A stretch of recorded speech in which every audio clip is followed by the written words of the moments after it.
र सम्पादकीयसँगै कार्यक्रम good morning लुम्बिनीमा उपस्थित भइसकेका छौँ। आशा छ तपाईँले दर्शकबिन कार्यक्रम अवधिभर हामीलाई हेरेर साथ दिनुहुनेछ। अब भने हामी कार्यक्रमको पहिलो सेगमेन्ट अन्तर्गत रहेको सन्देशमूलक जानकारीतर्फ नै लाग्छौँ। दर्शकबिन आज पनि हामीले यहाँहरुमा सन्देशमूलक जानकारी अन्तर्गत हाम्रो दैनिक जीवनमा प्रयोग भइरहेको प्लास्टिकको बारेमा केही यहाँहरुमा जानकारी लिएर आएका छौं। प्लास्टिक हामीले दैनिक जीवनमा हरेक क्षेत्रमा प्रयोग गरिरहेका नै हुन्छौं। पछिल्लो समय सानो सानो कुराहरु लिनका लागि प्लास्टिक नै युज भइरहेको हुन्छ। केही विशेषज्ञहरूले प्लास्टिक खतरनाक हो, यसलाई युज गर्नु हुँदैन, यसलाई युज गरेर फाल्नु हुँदैन भन्ने खालको सोच आइसकेपछि अलिकति भने मान्छेमा चेतना आइसकेको छ। होइन भने प्लास्टिकलाई हामीले एकदमै दैनिक जीवनमा दैनिकीकै रूपमा सरल बनाउँछ भन्ने विश्वासका साथ हामीले प्रयोग गरिरहेका हुन्छौँ। हाम्रो बसन्ताले भने प्लास्टिकलाई कतिको प्रयोग गर्दै आउनुहुन्छ? मैले बजार जाँदा प्लास्टिक एकदमै कम मात्रामा आफै झोला लिएर जाने गर्छु अनि त्यति प्रयोग चाहिँ हुन्छ, तर पहिला भन्दा एकदमै कमै गर्छु मैले।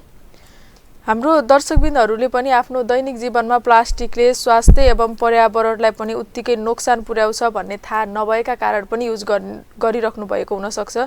कुनै न कुनै माध्यमबाट प्लास्टिकका कण हाम्रो शरीरभित्र प्रवेश गरिरहेको हुन्छ, त्यसले हाम्रो शरीरलाई एकदमै हानिकारक गरिरहेको पनि हुन्छ। अब खतरनाक सिंगल युज प्लास्टिक कस्तो हो त भन्ने विषयमा यहाँहरूलाई जानकारी दिन्छौँ। सिंगल युज प्लास्टिक सबैभन्दा बढी हानिकारक हुन्छ। जुन प्लास्टिक एकपटक मात्र प्रयोग आउँछ त्यसलाई सिंगल युज प्लास्टिक भनिन्छ। यस्तो जस्तो चिया खाने प्लास्टिकको कप, चम्चा, प्लेट, पोलिथिन, झोला आदि यस्ता सिंगल युज प्लास्टिक माटोमा घुल्न 500 देखि 1000 वर्षसम्म लाग्छ। त्यसले गर्दा हामीले सिंगल युज प्लास्टिकको कारणले जुन प्लास्टिकको कपहरू हुन्छ त्यसले गर्दा त्यसमा तातो चिज राखेर खाँदा क्यान्सर हुन्छ भन्ने खालको पनि सुन्नमा पाइन्छ। यहाँले सुन्नु भएको छ कि छैन यो विषयमा? पक्कै पनि बिन्दु। रसायनले शरीरमा एलर्जीदेखि लिएर जन्मिँदाका शिशुहरूमा पनि शारीरिक र मानसिक दुवै पक्षघात तथा वंशाणुगत परिवर्तनसम्म पनि यसले ल्याउन सक्छ। अनि प्लास्टिकमा भण्डारण गरिएको खानेकुराले हानिकारक पनि हुन्छ। त्यसै गरी दैनिक प्लास्टिकका सामान प्रयोग गर्छौँ, तर हामीले प्रयोग गरिरहेको प्लास्टिक कतिको हानिकारक छ भन्ने विषयमा अझै पनि हामी कतिपयलाई जानकारी नभएको पनि छ। होइन, त्यसले शरीरमा कस्तो असर पारिरहेको छ, गुणस्तरीय छ कि छैन भनेर पनि हामीले ध्यान दिएनौँ भने यस्तो बानीले हाम्रो स्वास्थ्यमा दिन प्रतिदिन असर एकदमै परिरहेको हुन्छ प्लास्टिकको प्रयोगबाट। त्यस्तै अब कुन प्लास्टिक कति घातक भन्ने विषयमा पनि प्रश्न उठिरहेको हुन्छ। प्लास्टिकका उत्पादनलाई विभिन्न भागमा वर्गीकरण गरिएको छ। पहिलो नम्बरको प्लास्टिक वा प्रशोधनलाई पोलिइथाइनिल पेट भनिन्छ। त्यस्तै दोस्रो नम्बरको प्रशोधनलाई हाइड्रेस्ट्रिज पोलिथाइनिल भनिन्छ। त्यस्तै गरेर पीभीसी चौथो नम्बरको प्लास्टिकलाई लो डेन्सिस पोलिथाइनिस र पाँचौं नम्बरको पोलिप्रोपाइनिल र छैटौं नम्बरको प्लास्टिकलाई पोलिस्टाइरिन तथा सातौं नम्बरको प्लास्टिकलाई पोलिकार्बोनेट पनि भन्ने गरिन्छ। प्लास्टिक वा प्लास्टिक जन्य सामग्रीलाई मानव स्वास्थ्यको दृष्टिकोणले राम्रो मानिँदैन। यद्यपि 3 नम्बरको प्लास्टिक पीभीसी, 6 नम्बरको प्लास्टिक पोलिस्टाइरिन तथा 7 नम्बरको प्लास्टिक पोलिकार्बोनेटलाई भने अरूको तुलनामा बढी खतरनाक मान्ने गरिन्छ। यस्ता प्लास्टिकहरू बढी मात्रामा औद्योगिक रसायन विस्फोटनले एथाइलाइन अक्सिड र एवं पोलिकार्बन पाइन्छ, जसले स्वास्थ्यमा हानि पुर्याउँछ र यी रसायनले शरीरमा एलर्जी हुनेदेखि जन्मिने शिशुहरूको शारीरिक तथा मानसिक पक्षमा वंशाणुगत परिवर्तन ल्याउनमा पनि यसले प्रभाव पारिरहेकै हुन्छ। त्यस्तै गरेर अब गुणस्तर जाँच कसरी गर्ने, प्लास्टिकको गुणस्तर कस्तो रहेको छ भनेर हामीले कसरी थाहा पाउने भन्दा प्लास्टिकमा भण्डारण गरिएको खानेकुरा हानिकारक हुन्छ। हामी दैनिक प्लास्टिकको सामान प्रयोग गर्छौँ, तर हामीले प्रयोग गरिरहेका प्लास्टिक कतिको हानिकारक छ, यसले हाम्रो स्वास्थ्यमा कस्तो प्रभाव पार्छ, गुणस्तरीय छ छैन भन्ने विषयमा ध्यान दिइरहेका हुँदैनौँ। कहिले प्लास्टिकमा बट्टा प्याक भएको सामान प्रयोग गर्नु अघि त्यसको पछाडि के लेखिएको छ भनेर हेरिरहेका पनि हुँदैनौँ। हामीले यस्ता सामान प्रयोग गर्नु अघि गुणस्तर चिन्ह छ कि छैन हेर्नुपर्छ। गुणस्तरीय सामानमा चिन्ह हुन्छ, यो चिन्हलाई रिजन आइडेन्टिफिकेसन कोड सिस्टम पनि भनिन्छ। त्रिकोणात्मक चिन्हको बीचमा केही अङ्क हुन्छ जुन अङ्कबाट त्यो प्लास्टिक कसरी बनेको छ भन्ने कुरा पनि हामीले थाहा पाउन सकिन्छ र यस्तै गरेर हामीले प्लास्टिकको गुणस्तर मापन गर्न पनि सकिन्छ। पक्कै पनि दर्शकबिनहरू हामीले प्लास्टिकको विषयमा जानकारी यसले के कस्ता असरहरू पार्छ त हाम्रो स्वास्थ्यलाई भन्ने विषयमा जानकारी गराइसकेका छौँ। अब भने हामी कार्यक्रमको दोस्रो सेगमेन्टतर्फ नै लाग्छौँ, पत्र पत्रिकातर्फ। आज हामीसँग बुटोल टुडे राष्ट्रिय दैनिक, त्यसै गरी नव तिलोत्तमा, त्यसै गरी दैनिक पत्र, त्यसै गरी मेचीकाली राष्ट्रिय दैनिक जस्ता पत्र पत्रिका आज हाम्रो स्टुडियोमा प्राप्त भएका छन्। यिनै पत्र पत्रिकाहरूले विभिन्न शीर्षक बनाएर खबर लेखेका छन्। ऋण आयोजनाको समय 6 महिना थप्न सकिने शीर्षकमा गौतम बुद्ध सन्देशले आफ्नो प्रथम पृष्ठमा खबर छापेको छ। त्यसै गरी अर्को पत्रिका रहेको छ मेचीकाली राष्ट्रिय दैनिक, जसमा स्वाधीनता, समृद्धि र न्याय हाम्रो लडाई शीर्षकमा विप्लवको भनाइलाई मेचीकाली राष्ट्रिय दैनिकले आफ्नो प्रथम पृष्ठमा खबर छापेको छ। त्यसै गरी अर्को पत्रिका रहेको छ बुटोल टुडे राष्ट्रिय दैनिक, जसमा लुम्बिनीको ब्रान्डिङको प्रस्ताव शीर्षकमा खबर लेखिएको छ। त्यसै गरी अर्को पत्रिका रहेको छ बुद्ध आवाज, जसमा विद्युत सब स्टेसनको निर्माण अन्तिम चरणमा शीर्षकमा खबर छापिएको छ। यिनै पत्र पत्रिकाहरूको विस्तृत खबरतर्फ नै लाग्छौँ अब हामी। लुम्बिनीको ब्रान्डिङको प्रस्ताव शीर्षकमा बुटोल टुडे राष्ट्रिय दैनिकले आफ्नो प्रथम पृष्ठमा खबर छापेको छ। बुद्ध जन्मस्थल लुम्बिनीको अन्तर्राष्ट्रिय स्तरमा प्रचार प्रसार गर्ने उद्देश्यले नेपाल पर्यटन बोर्डले लुम्बिनी ब्रान्डिङ सुरु गरेको जनाएको छ। लुम्बिनीको नाम लेखाइको ढाँचा र रङ्ग लोगोलाई अन्तर्राष्ट्रिय रूपमा परिचित गराउने उद्देश्यले ब्रान्डिङ गरिएको बोर्डको भनाइ छ। नेपाल पर्यटन बोर्डका कार्यकारी प्रमुख डाक्टर धनञ्जय रेग्मीले लुम्बिनीमा पर्यटकको बसाई लम्ब्याउन विशेष योजना ल्याउने र लुम्बिनीको प्रबन्धनको लागि पर्यटन बोर्डले सबैको सहकार्य र सुझावलाई अंगीकार गर्दै ब्रान्डिङ गर्न थालेको बताउनुभयो। उहाँले 4वटा अवधारणामा पर्यटन बोर्डले लुम्बिनी क्षेत्रमा काम गर्ने पनि बताउनुभयो। उहाँले भन्नुभयो, स्थानीयलाई प्रत्यक्ष जोड्ने गरी कार्यक्रम गर्ने, लुम्बिनी क्षेत्रका हिन्दू पर्यटकीय धामसँग लुम्बिनीको सञ्जाल विस्तार गर्ने, विभिन्न निकुञ्जहरूमा कार्यक्रम गराउने तथा हिल स्टेसन र हिमालका दृश्य हेर्न मिल्ने गरी कार्यक्रम बनाउने गरी बुद्ध जन्मस्थल लुम्बिनीको विकास गर्न सकिने बताउनुभयो। लुम्बिनी आउने पर्यटकलाई स्थानीय होमस्टेमा राख्ने, हिन्दू धामहरू पनि भ्रमण गराउने, निकुञ्ज र हिल स्टेसन समेत देखाउने गरी कार्यक्रम बनाउन लागि उहाँले बताउनुभयो। रूपन्देहीमा सोमबार ब्रान्डिङ सम्बन्धी सरकारवालासँग छलफल समेत गरिएको छ भन्दै बुटोल टुडे राष्ट्रिय दैनिकले आफ्नो प्रथम पृष्ठमा खबर छापेको छ। त्यस्तै मेचीकाली राष्ट्रिय दैनिकले स्वाधीनता, समृद्धि र न्याय हाम्रो लडाई भन्ने शीर्षकमा आफ्नो प्रथम पृष्ठमा विप्लव भन्दै खबर छापेको छ। नेपाल कम्युनिस्ट पार्टीका महासचिव नेत्रविक्रम चन्द विप्लवले राज्यले महिलाहरूलाई समान अधिकार र अवसर दिनुपर्ने बताए। 111औं अन्तर्राष्ट्रिय श्रमिक दिवसका अवसरमा कपिलवस्तु जिल्लाको शिवगढीमा आयोजित अखिल नेपाल महिला संघ क्रान्तिकारी 7औं राष्ट्रिय सम्मेलन उद्घाटन समारोहमा उनले उक्त सम्मेलनको उद्घाटन समारोहलाई सम्बोधन गर्दै न्यायको लागि संघर्ष गर्न तयार हुने र संघर्षको सबैभन्दा ठूलो हतियार नै संघर्ष भएको बताए। जनयुद्ध शहादत प्राप्त गरेको शहीदको चाहना र सपना पूरा नभएको र शहीद तथा बेपत्ता परिवारको न्याय नपाएको बताए। जनयुद्ध पश्चात प्रचण्ड र बाबुरामले गलत बाटो रोजेको र त्यसैको परिणाम अहिले राजनीतिक परिस्थिति देखिएको र जनताको मत पाएर जनताको छातीमा टेकेर हिँड्नेलाई कहिले जनताको समस्या समाधान नगर्ने बताए। उनले भने, हामीले भ्रष्टाचारको अन्त्य, अत्याचारको, बलात्कारको, महँगीको देशमा तमाम समस्याहरूको विरुद्ध आवाज उठाउँदा राज्यले हामीलाई दमन गरी प्रतिबन्ध लगायो। हाम्रो लडाई कुनै प्रहरी सेना शस्त्रसँग नभई राज्य सत्ता होइन र आवश्यक परे यो दलाल राज्य सत्ताको विरुद्ध बन्दुक लिएर पनि हिँड्न तयार छौं। जनतालाई दुःख दिने हाम्रो 1 इन्च पनि मनसाय छैन। हाम्रो मुद्दा देशको स्वाधीनता, समृद्धि, राष्ट्रियता, न्यायको विरुद्ध थियो। राज्यले लगाएको प्रतिबन्ध र नेपाल कम्युनिस्ट पार्टीका नेता तथा कार्यकर्तालाई दमन गर्नु गलत थियो भन्दै मेचीकाली राष्ट्रिय दैनिकले आफ्नो प्रथम पृष्ठमा खबर छापेको छ। त्यस्तै विद्युत सब स्टेसनको निर्माण अन्तिम चरणमा शीर्षकमा बुद्ध आवाजले आफ्नो प्रथम पृष्ठमा खबर छापेको छ। कालीगण्डकी क्षेत्रबाट उत्पादित विद्युत मध्यरातमा मध्य तराईका शहरमा प्रसारण गर्ने प्रयोजनका लागि पश्चिम नवलपरासीको सुनवल बोर्डरमा निर्माणाधीन न्यू बुटवल बर्दघाट 220 केबी प्रसारण लाइन सब स्टेशनको निर्माण कार्य परीक्षणको चरणमा पुगेको छ। कोभिड-19 का कारण लामो समय निर्माणको काम रोकिएको भए पनि पछिल्लो समय तीव्रता पाएपछि अहिले परीक्षणको चरणमा पुगेको हो।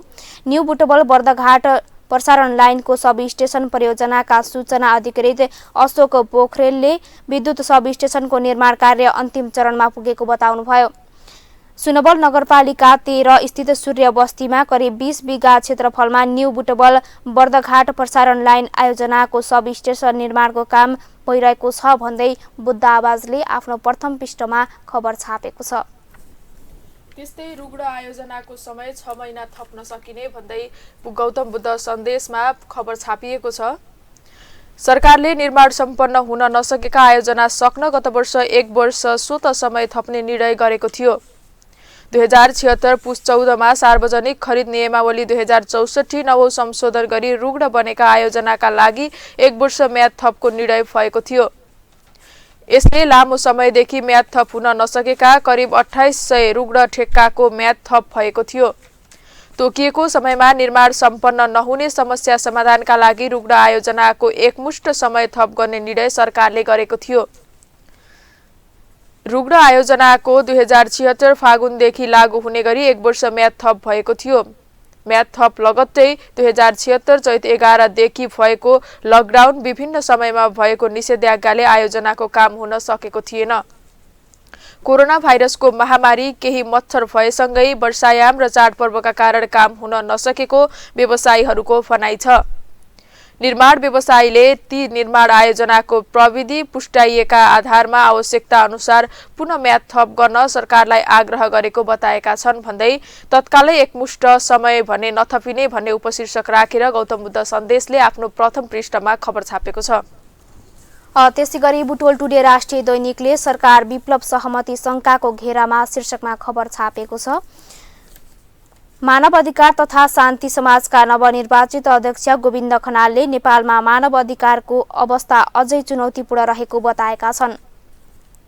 समाजको हालै पोखरामा सम्पन्न 23औं राष्ट्रिय परिषद बैठकबाट सभापतिमा निर्वाचित भएका खनालले संविधान र कानूनका दस्तावेजमा अधिकारका सवालहरू सम्बोधन भए पनि कार्यान्वयनको पाटो फितलो हुँदा मानव अधिकारको प्रबन्धन सशक्त हुन नसकेको धारणा व्यक्त गरेका हुन्। राष्ट्रिय परिषद बैठकबाट पारित निर्णयहरू सार्वजनिक गर्न मानव अधिकार तथा शान्ति समाजले बुटवलमा गरेको पत्रकार भेटघाट कार्यक्रममा सभापति खनालले मानव अधिकार, शान्ति र लोकतन्त्रलाई बलियो बनाउन सञ्चारकर्मीहरूको भूमिका महत्त्वपूर्ण हुने बताए। हिंसामा भविष्य नरहेको र शान्तिको विकल्प नरहेको भन्ने कुरामा जोड दिँदै सभापति खनालले सरकार र नेत्रविक्रम चन्द विप्लव नेतृत्वको नेकपाबीच सहमति कायम हुनु सकारात्मक भए पनि विस्तृत विवरण सार्वजनिक नभएकाले शंकाको घेरामा रहेको बताए भन्दै बुटवल टुडे राष्ट्रिय दैनिकले खबर छापेको छ। त्यस्तै गरी मेचीकाली राष्ट्रिय दैनिकले नेकपा फालेर एमालेको बोर्ड भन्ने शीर्षकमा खबर छापेको छ। पश्चिम नवलपरासीको मदनाश्रित स्मृति भवनमा ओली समर्थक नेता तथा कार्यकर्ताहरूले नेपाल कम्युनिस्ट पार्टी एमालेको बोर्ड राखेका छन्। भवनमा साबिकको एमाले पार्टी कार्यालय थियो। पार्टी एकीकरणपछि नेपाल कम्युनिस्ट पार्टीको बोर्ड राखिएको थियो।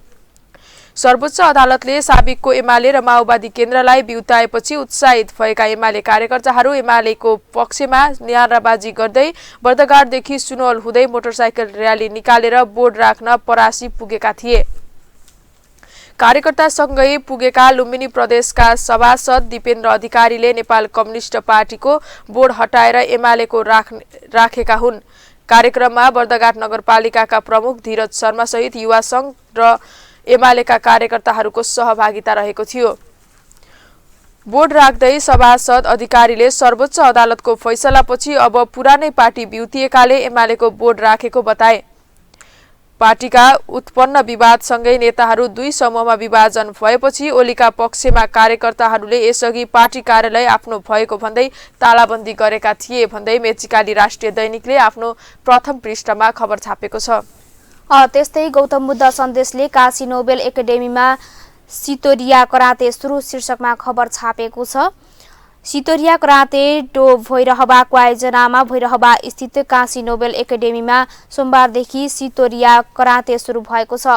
111औं अन्तर्राष्ट्रिय नारी दिवसको अवसरमा सोमबारदेखि सुरु भएको कार्यक्रममा बोल्ने सहभागीहरूले कराते खेलबाट विद्यार्थीको चौतर्फी विकास हुने हुँदा पढाइसँगै खेलकुदमा जोड दिनुपर्ने बताए। विद्यालयका प्रधानाध्यापक राजेन्द्र घिमिरेले आफूले यस खेलकुदलाई अगाडि बढाउनका साथ सहयोग रहेको बताउनुभयो। विद्यालय रूपन्देही जिल्ला कराते प्रशिक्षक माधव घिमिरेले खेलाडी बनेको देशका गहना भएको र त्यो गहनालाई संरक्षण गर्ने हामी सबैको दायित्व भएको बताए। भैरहवामा क्षेत्रमा योग तथा कराते प्रशिक्षक कमल श्रेष्ठले आफूले विगत 20 वर्ष अगाडिदेखि कराते खेलमा पाएको तिता मिठा अनुभवहरू राख्दै आफ्नो आधा उमेर कराते खेलप्रति बितिसकेको अनुभवबारे बताए भन्दै गौतम बुद्ध सन्देशले आफ्नो अन्तिम पृष्ठमा खबर छापेको छ।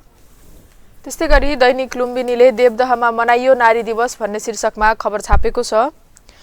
महिलाको सुरक्षा, सम्मान र रोजगार समृद्ध नेपालको मूल आधार भन्ने नारासहित रूपन्देहीको देवदहमा 111औं अन्तर्राष्ट्रिय श्रमिक महिला दिवस मनाइएको छ। देवदह नगरपालिकाको आयोजनामा 111औं अन्तर्राष्ट्रिय श्रमिक महिला दिवस मनाइएको हो। देवदह नगरपालिकाका 5 लोकेश्वर मन्दिर खैरेनीदेखि शान्तिपूर्ण रूपमा सुरु भएको र्याली देवदह आदर्श बहुमुखी क्याम्पस प्राङ्गणमा पुगेर सभामा परिणत भएको थियो। सो अवसरमा बोल्ने वक्ताहरूले महिलाहरूको सशक्तिकरण बिना महिलाको अधिकार स्थापित हुन नसक्नेमा जोड दिएका छन्। सो अवसरमा बोल्दै देवदह नगरपालिकाका प्रमुख हीरा बहादुर खत्रीले महिलाहरू जबसम्म आर्थिक रूपले सबल हुँदैनन् तबसम्म महिला हिंसा न्यूनीकरण हुन नसक्ने बताए। देवदह नगरपालिकाका उपप्रमुख विद्यालक्ष्मी गुरुङको अध्यक्षतामा भएको कार्यक्रममा देवदह नगरपालिका प्रमुख प्रशासकीय अधिकृत टिल्लीराज बेलवासे, नेपाल कम्युनिस्ट पार्टी नेकपाका प्रकाश अर्याल, नेपाली कांग्रेसका वासुदेव रिमाल, गुनाखर भुर्तेल, राष्ट्रिय प्रजातन्त्र पार्टीका माधव रिमाल, राष्ट्रिय जनमोर्चाका हरिकेशी, देवदह आदर्श बहुमुखी क्याम्पसका मित्रलाल नेउपाने, देवदह व्यापार संघका कोष बहादुर गुरुङ, अखिल नेपाल महिला संघ केन्द्रीय सदस्य रेवती घले लगायतले आफ्नो मन्तव्य राखेका थिए भन्दै लुम्बिनी दैनिकले आफ्नो दोस्रो पृष्ठमा खबर छापेको छ। त्यस्तै गौतम बुद्ध सन्देशले आफ्नो प्रथम पृष्ठमा रुङ्गो आयोजनाको समय 6 महिना थप्न सकिने शीर्षकमा खबर छापेको छ। सरकारले निर्माण सम्पन्न हुन नसकेका आयोजना सक्न गत वर्ष 1 वर्ष स्वत समय थप्ने निर्णय गरेको थियो। 2076 पुस 14 गतेमा सार्वजनिक खरिद नियमावली 2064 नवौं संशोधन गरी रुङ्गो बनेका आयोजनाका लागि 1 वर्ष म्याद थपेको निर्णय भएको थियो। यसको लामो समयदेखि म्याद थप हुन नसकेका करिब 2800 रुङ्गो ठेक्काको म्याद थप भएको थियो।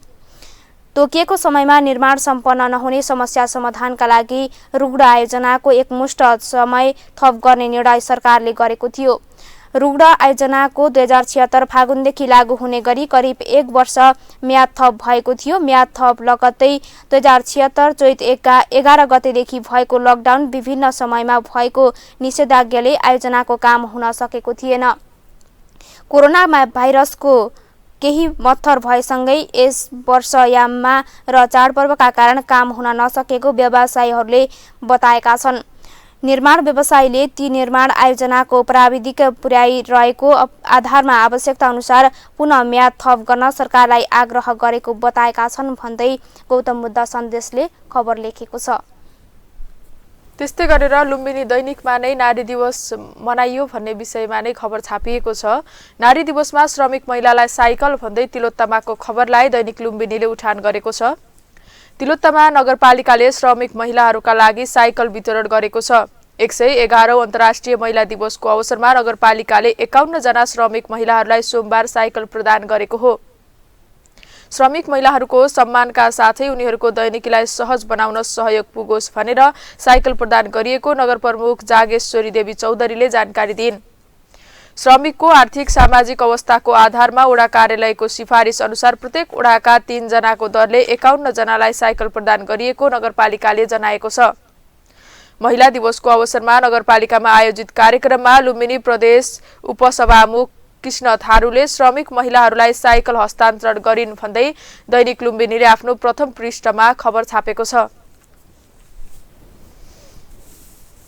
त्यसैगरी अब भने हामी कार्यक्रममा सम्पादकीयलाई जोड्न गइरहेका छौं। आज विभिन्न पत्रपत्रिकाहरूले विभिन्न शीर्षकमा सम्पादकीय छापेका छन्, जसमध्ये दैनिक पत्रले सर्वोच्चको पछिल्लो फैसलाले निम्तायो अस्थिरता भन्ने शीर्षकमा खबर छापेको छ। नेकपाको नाम विवादमा फैसला गर्दै सर्वोच्च अदालतले तत्कालीन नेकपा एमाले र माओवादी बिउत्याएपछि नेपाली राजनीति पथ तरङ्गित भएको छ। सत्तारूढ दल नेपाल कम्युनिस्ट पार्टीको नाम ऋषिराम कट्टेल संयोजक रहेको नेपाल कम्युनिस्ट पार्टीसँग मिलेको भन्दै उक्त नाममा राजनीतिक दल दर्ता हुन नसक्ने फैसला गरेपछि अहिले राजनीतिक कोर्स युटर्न अवस्थामा फर्किएको छ। सर्वोच्चको फैसलाले विवादित मात्र होइन, अनेक प्रश्न खडा गरिदिएको छ। सर्वोच्च अदालतले साबिकको नेकपा एमाले र नेकपा माओवादी केन्द्रहरूले एकीकरण गर्न चाहेमा राजनीतिक दल सम्बन्धी ऐन तथा नियम विपरीत नहुने गरी सर्वोच्च अदालत सर्वोच्च निर्वाचन आयोगमा जाम भनेको छ। यसले सत्तारूढ नेकपा भएको विभाजनलाई संस्थागत गरिदिएको छ भने दलको अस्तित्वलाई अन्त्य गरेको छ। नेपाल भित्रको फुटको कारण थप मुलुकको राजनीतिक थप अस्थिरता र अन्योलको वातावरण उत्पन्न भएको छ। सर्वोच्च अदालतको फैसलापछि नेकपाको वैधानिक अस्तित्व समाप्त भएको छ। त्यो नेकपा भित्र फुटको कारण उत्पन्न भएको हो। त्यसको प्रभाव संसदमा समेत परेको छ। अदालतको फैसलापछि संसद कुनै दलको बहुमत नरहेको र संसदमा गम्भीर प्रकारको अस्थिर र अन्योलको वातावरण तयार भएको छ। वर्तमान अन्योलग्रस्त राजनीतिक अवस्था एकातिर देशभित्र प्रगतिगामी शक्तिहरू र अर्कातिर विदेशी साम्राज्यवादी शक्तिहरूको चलखेल बढ्ने सम्भावना बढेर गएको छ। त्यसको परिणाम स्वरूप देशमा गम्भीर प्रकारको संवैधानिक र राजनीतिक संकट उत्पन्न हुने, गणतन्त्र, राष्ट्रियता र धर्मनिरपेक्षतामा समेत आँच पुग्ने सम्भावना बढेको निश्चित छ। बहुदलीय व्यवस्था, गणतन्त्र, धर्मनिरपेक्षता, राजनीतिक स्वतन्त्रता आदि निरङ्कुश शासन, राजतन्त्र प्रतिगमन समेत को विरुद्ध जनताको लामो संघर्ष, त्याग र बलिदानद्वारा प्राप्त भएका हुन्। तिनीहरूको प्रकृति पुँजीवादी प्रकारको छ र तिनीहरूद्वारा जनताको समस्या समाधान हुन नसक्ने कुरा प्रष्ट छ। तैपनि देशको तत्कालीन ऐतिहासिक र राष्ट्रिय परिस्थितिमा तिनीहरूको प्रगतिशील र सकारात्मक महत्त्व राख्दछ। ती उपलब्धिलाई समाप्त गर्न प्रतिगामी शक्तिहरूले चौतर्फी रूपमा हमला गरिरहेका छन्। उनीहरूको प्रयत्न सफल भएमा देश प्रतिगमनतिर जानेछ। त्यस्तो हुन नदिन हामीले ती उपलब्धिको रक्षाका लागि अग्रिम पंक्तिमा रहेको सङ्घर्ष गर्नुपर्ने आवश्यकता छ। नेकपाको विवाद र फुटसँगै अदालतको पछिल्लो फैसला नेकपाको आन्तरिक विषयमा मात्र सीमित हुन सकेन। त्यसले देशको राजनीतिमा गम्भीर प्रकारको दुष्परिणाम देखा पर्न थालेको सबैको अनुभव हो। संसदको पुनर्स्थापना पछि पनि नेकपा भित्रको फुटको नकारात्मक असर देशको राजनीतिका विभिन्न रूपमा देखा पर्ने काम सुरु भएको छ। त्यसको सबैभन्दा पहिलो परिणाम संसदमा कुनै दल बहुमत प्राप्त गर्न नसक्ने स्थिति पैदा भएको छ। त्यस प्रकारको स्थिति उत्पन्न हुन नदिनका लागि जुन कारणले अहिलेको स्थिति उत्पन्न भयो त्यसैको निराकरण गर्न सही उपयोग हो। त्यो उपयोग हो पुनः नेकपाको एकीकरण। त्यसबाट देशको सबै समस्याको समाधान हुने चाहिँ होइन, तत्कालीन रूपमा अस्तव्यस्त भएको अवस्थाको सुधारका लागि प्रारम्भिक चरण मात्र हो भन्दै दैनिक पत्रले आफ्नो दोस्रो पृष्ठमा सम्पादकीय छापेको छ। त्यसैगरी श्रीमानलाई बोकेर श्रीमतीको दौड शीर्षकमा भित्री पृष्ठमा बुद्ध आवाजले तस्बिरसहित खबर छापेको छ। 111औं अन्तर्राष्ट्रिय नारी दिवसको अवसरमा तनहुँमा अनौठो प्रतियोगिता भएको छ। आफ्नो श्रीमानलाई बोकेर महिलाहरू दौडने प्रतियोगिता गरिएको हो। देवघाट गाउँपालिकाले आयोजना गरेको उक्त प्रतियोगिताको नाम जोडी दौड प्रतियोगिता दिएको थियो।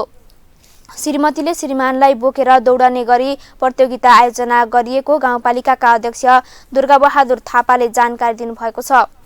प्रतियोगिता सुन्दा अलि नौलो खालको लागे पनि शारीरिक र मानसिक रूपमा महिला पनि पुरुष सरहनै हुन्छन् भन्ने सन्देश दिनका लागि यस्तो खालको प्रतियोगिताको आयोजना गरिएको गाउँपालिकाकी उपाध्यक्ष विमला थापाले सञ्चारकर्मीलाई जानकारी दिनुभयो। प्रतियोगितामा विष्णु अधिकारी र पदम अधिकारीको जोडी पहिलो, गंगा गुरुङ र नवीन गुरुङको जोडी दोस्रो तथा सीता लामिछाने छेत्री र बमबहादुर थापा छेत्रीको जोडी तृतीय भएको गाउँपालिकाकी उपाध्यक्ष थापाले जानकारी दिनुभयो। थापाका अनुसार प्रतियोगिताका विजेताले सिल्ड र प्रमाणपत्र प्रदान गरिएको छ भन्दै बुद्ध आवाजले आफ्नो भित्री पृष्ठमा खबर लेखेको छ। दर्शकबिन, आजको कार्यक्रम अन्तर्गत रहेर हामीले यहाँहरूमाझ हाम्रो दैनिक जीवनमा प्रयोग हुने प्लास्टिक कतिको उपयोगी हुन्छ, के कस्तो यसको फाइदा बेफाइदा रहेका छन्, फाइदा भन्दा पनि बेफाइदा नै रहेका छन् भन्ने विषयमा यहाँहरूमाझ छलफल गर्यौं र त्यो सँगसँगै हाम्रो स्टुडियोमा प्राप्त पत्रपत्रिकाहरूले छापेका खबरहरूको बारेमा पनि यहाँहरूमाझ चर्चा गरिसकेका छौं। अब भने कार्यक्रमको अन्तिम समयतिर आइसकेका छौं। कार्यक्रम हाम्रो कस्तो लाग्छ, जस्तो लाग्छ त्यस्तै सल्लाह सुझाव र प्रतिक्रिया दिनुहोला। राज्य टेलिभिजन हेर्दै गर्नुहोला। यहाँको दिन शुभ रहोस्। नमस्कार।